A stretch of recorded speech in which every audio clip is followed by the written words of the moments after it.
You know, we are facing a lot of big challenges as a society. And I always ask the question, there's so many levers to pull.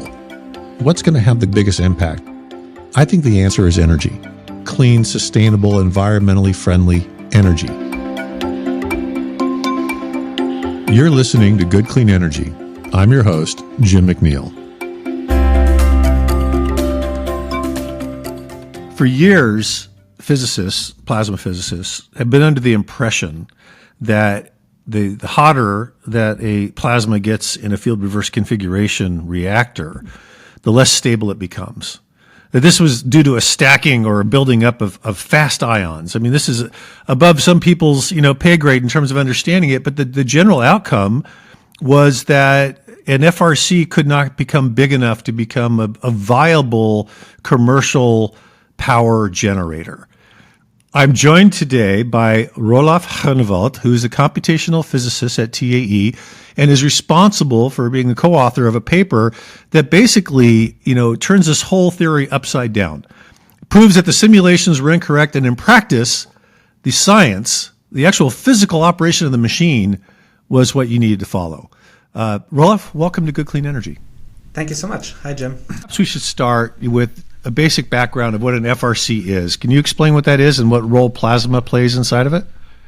Absolutely. So the analogy that is commonly used at TAE is to think of an FRC plasma as a spinning smoke ring, if you've seen those that people blow.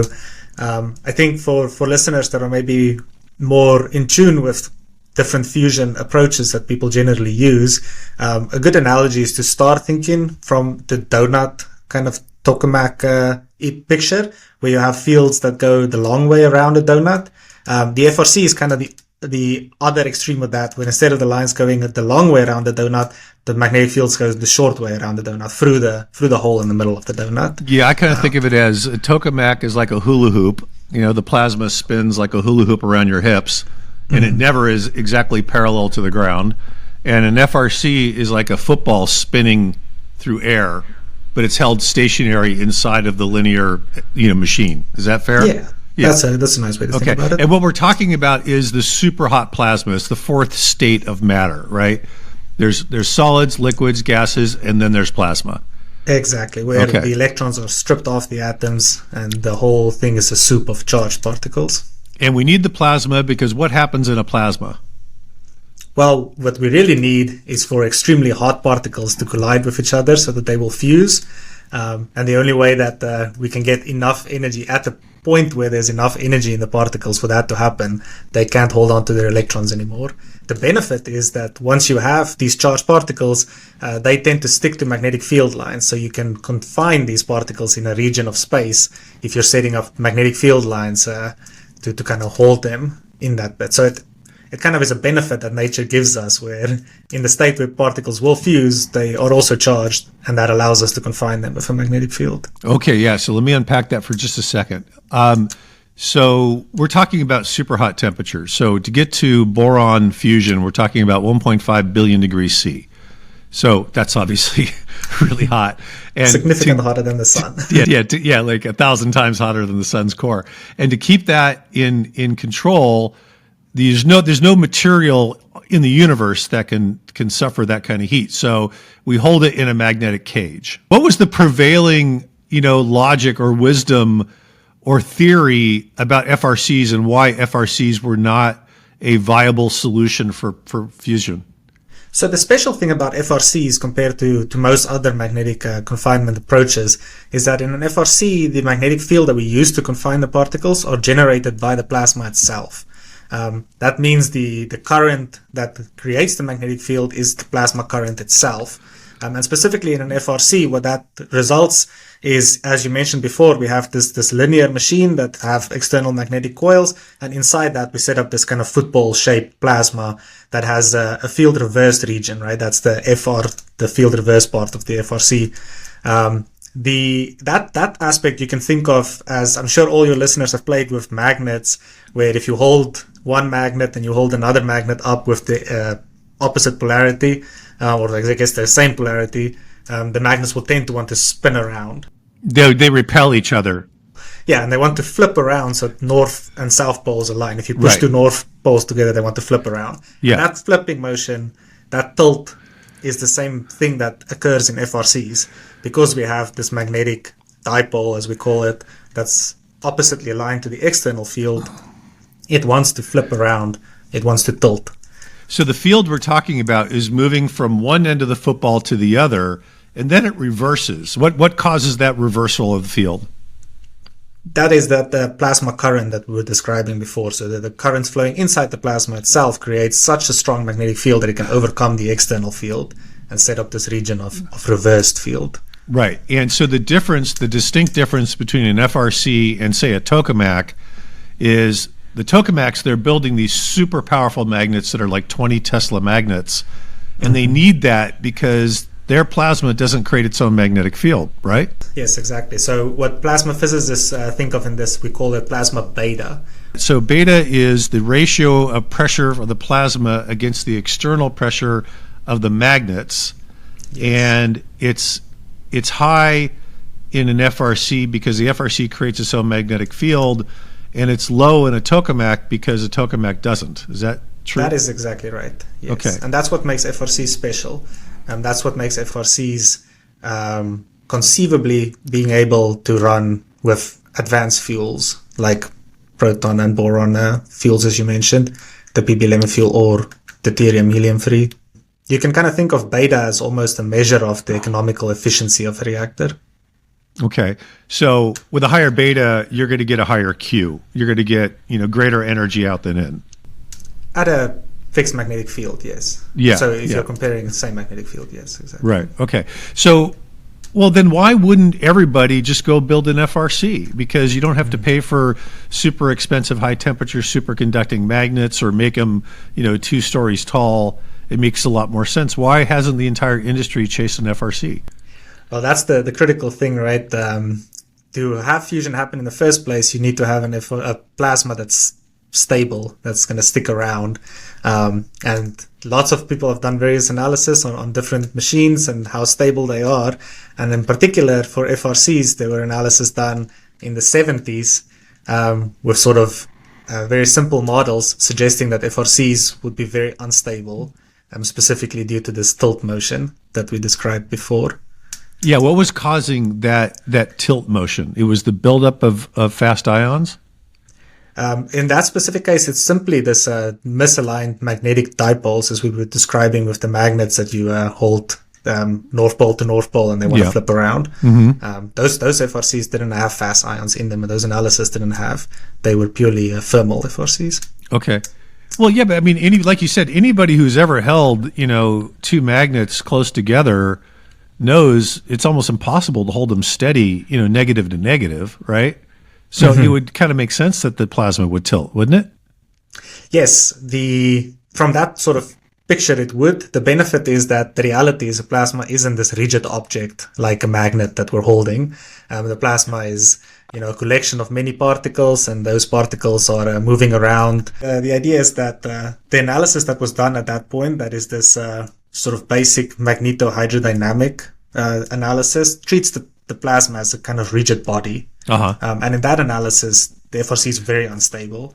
But then when you extend the theory to include these effects, we take into account that particles are kind of individually moving around and the plasma isn't a rigid body, and then the situation isn't as bad as Rosenbluth found.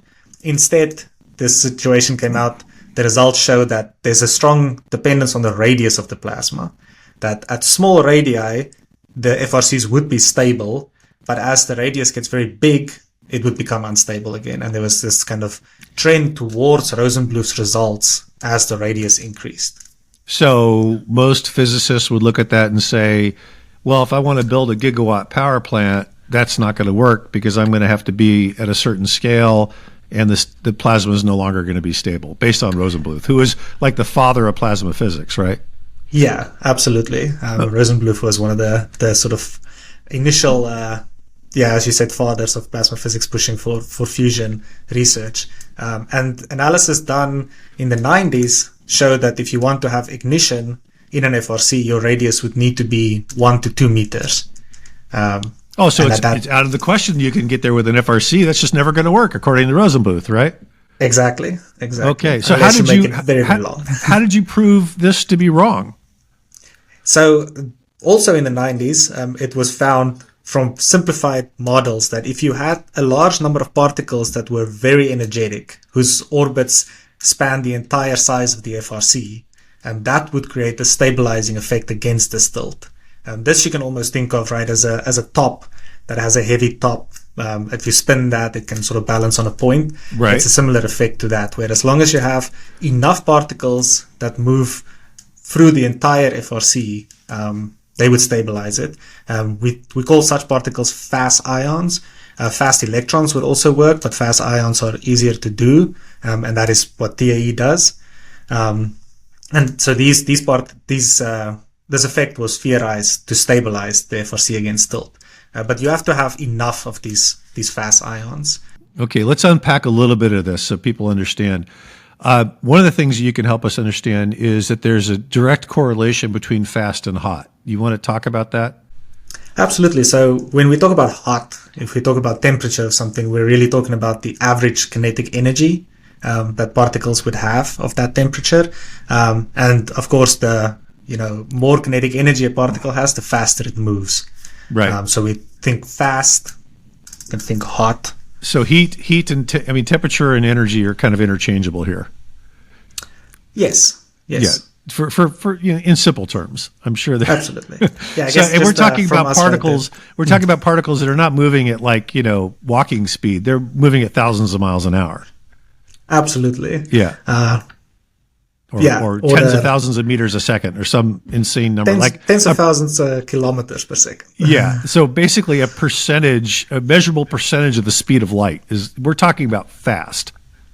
If you're going to get to 1,000,000,005 degrees Celsius, these things are moving really quick, and they're being held into what I consider like a soap bubble. It's this invisible cage of magnetic fields, and so they're rotating around and then reversing direction, firing back down through the middle and going around and around and around. Your paper basically challenged the Rosenbluth finding and said, here's why it's not correct. So what did you find to prove that you're right, because you've done it in real machines, and then you also got the simulation to match up with reality. So how did that come about?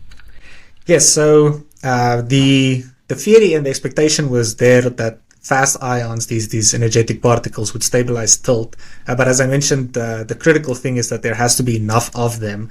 At the same time, there's another theory that showed if you have a lot of these fast particles, they could drive modes in the system themselves. So plasmas are very lively beasts, and there's many different types of excitations or many types of collective modes that come up in these systems.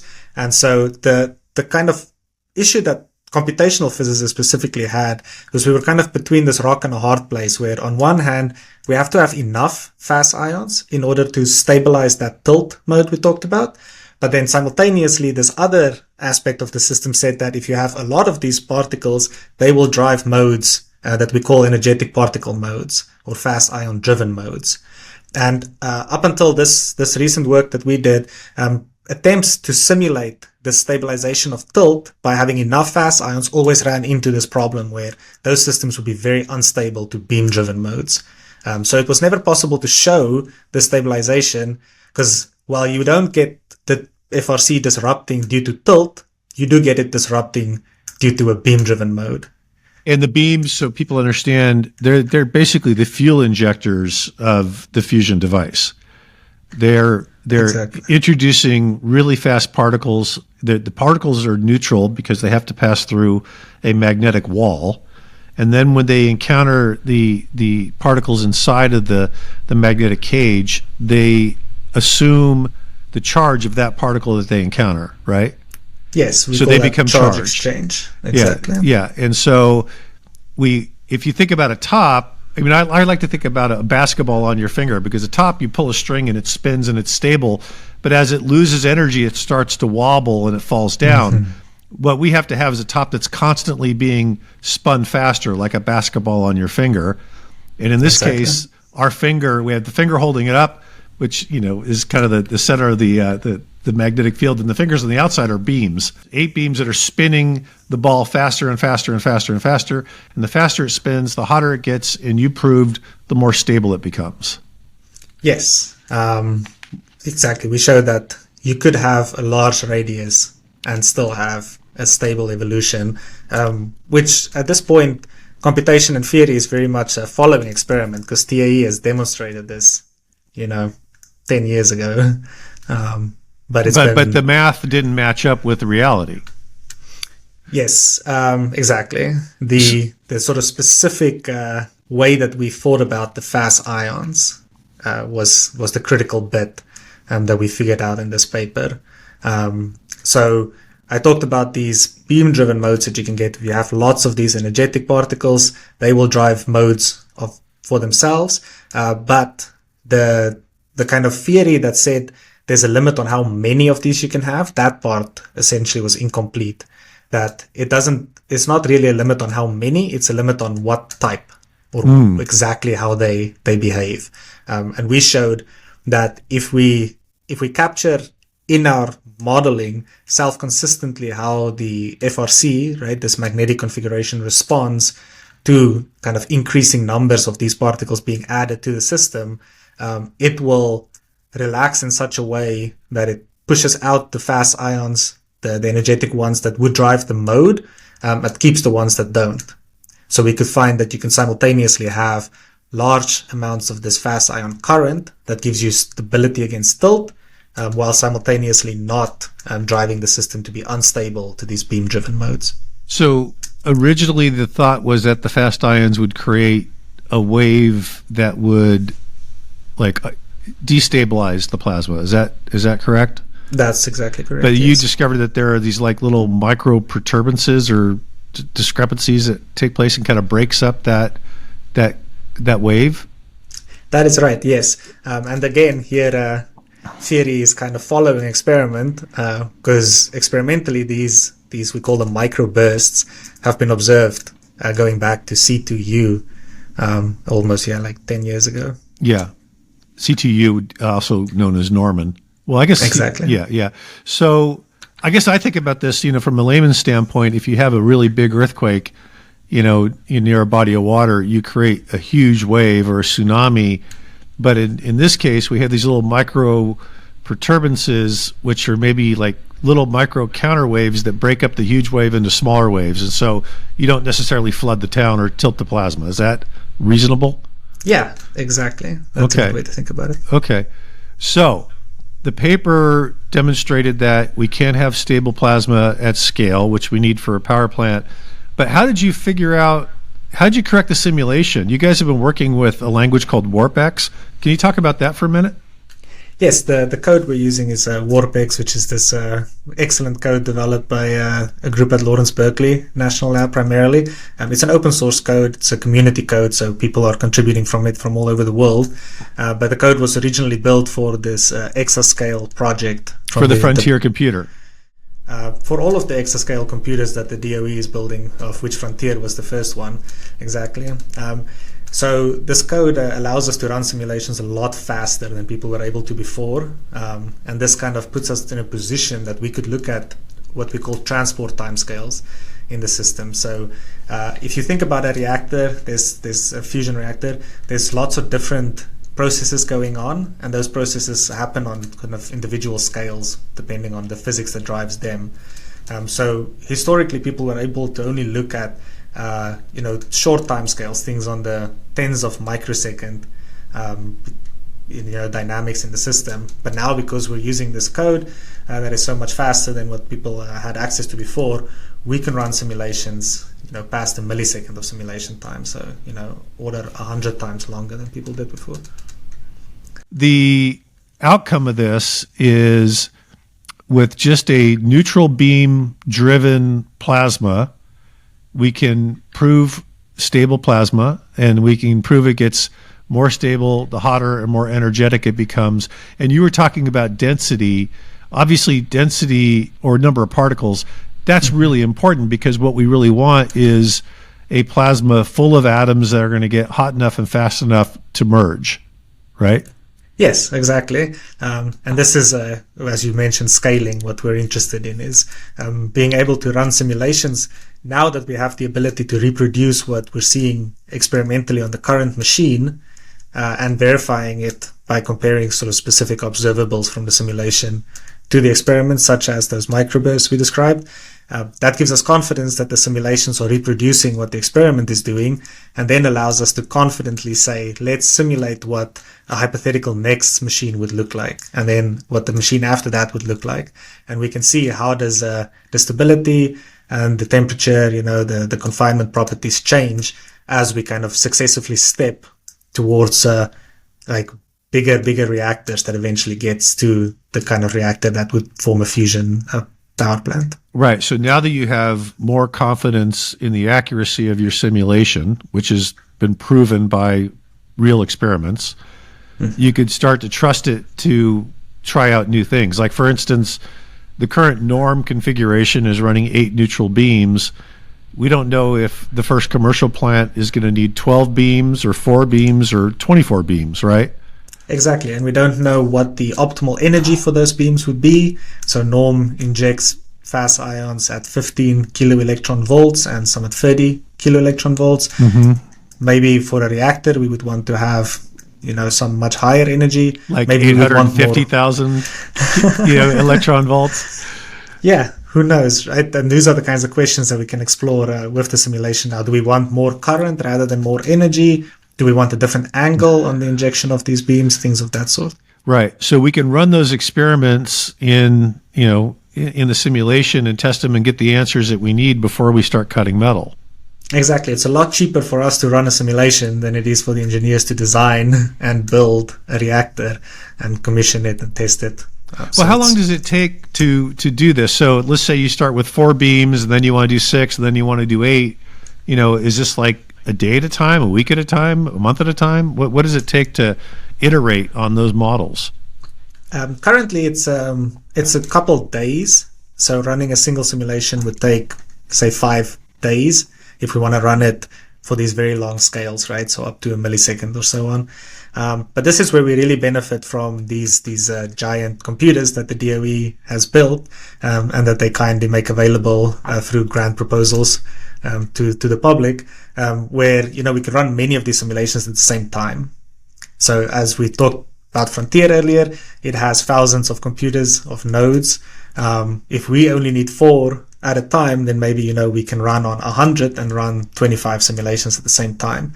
And that's kind of the power of the iteration. Yeah, it's amazing. And we have access to this computational power at like Oak Ridge and Frontier and Lawrence. Lawrence Berkeley, the NERSC facility, the National Energy Research and Scientific Center, we have time at. So we run on Perlmutter supercomputer, and we have time on the Aurora supercomputer that just recently. That's amazing. These computers. They're simulating like our solar system, they're simulating, I think, actually our Milky Way galaxy. They do amazing things. They're doing insane things, right?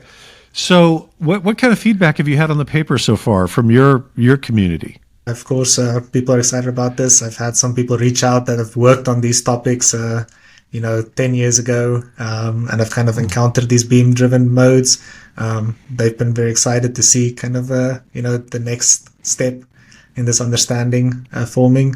Internally at TAE, I think we're fairly excited about just being past this contradiction that we've had to deal with. Yeah, we understand. We had this obstacle, this opposition that now you've been able to resolve.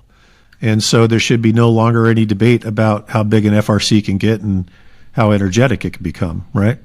Exactly. Yeah. Exactly. Well, that leads us to commercialization. So I guess you and the rest of the computational team are going to help the engineers figure out the best configuration for Vinci, which is going to be TAE's first, commercial power plant or prototype. It's going to be producing electrons. Anything else about this paper that we should share with our listeners that you're excited about? I think the follow-up is what's exciting for me most now is once we've been able to kind of unblock this discrepancy that was holding us up, and we understand now we've kind of been able to go past and really do an in-depth model validation study, which is where things get very exciting, because then the theoretical people, the computational group and the experimental group have to come together and look at their individual data coming from simulations and experiment and say, do we really see the same things going on?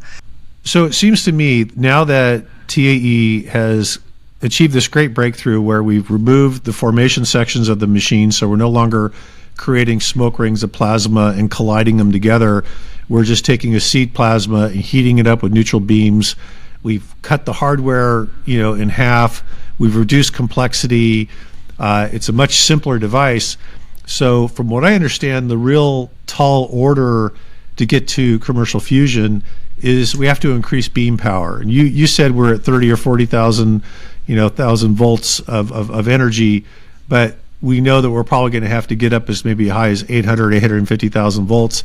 Is that the main objective now, is to get to higher performance particle beams? That is certainly a large part of the effort. So, designing these beams they're kind of a scientific problem still, right? No one in the world has been able to build kind of very high energy beams that operate for a very long time, because we want to approach steady state, right? So we also want beams that aren't charged and then fire for a few milliseconds. We want them to be operating the whole time. So yes, that's a very big push on the TAE side. And we're talking about a steady state FRC, which is kind of more mimics the way the sun operates, right? The sun's not a pulse reactor, it's a steady state reactor. Exactly. Yeah, so we want to mimic the sun. We want to put a star in a jar. So the beams have to be operating continuously at these high energy levels to continue to put energy or fuel into the plasma so the plasma can stay hot enough to let fusion happen. Exactly. Okay. Fortunately, TAE has a world-class beam team, as we call them, that's working on these next generation neutral beams. Roelof, thank you very much for the work you've done, and congratulations on a very exciting paper, and thank you for helping us to understand it a little bit better. Thank you for the opportunity to talk about it.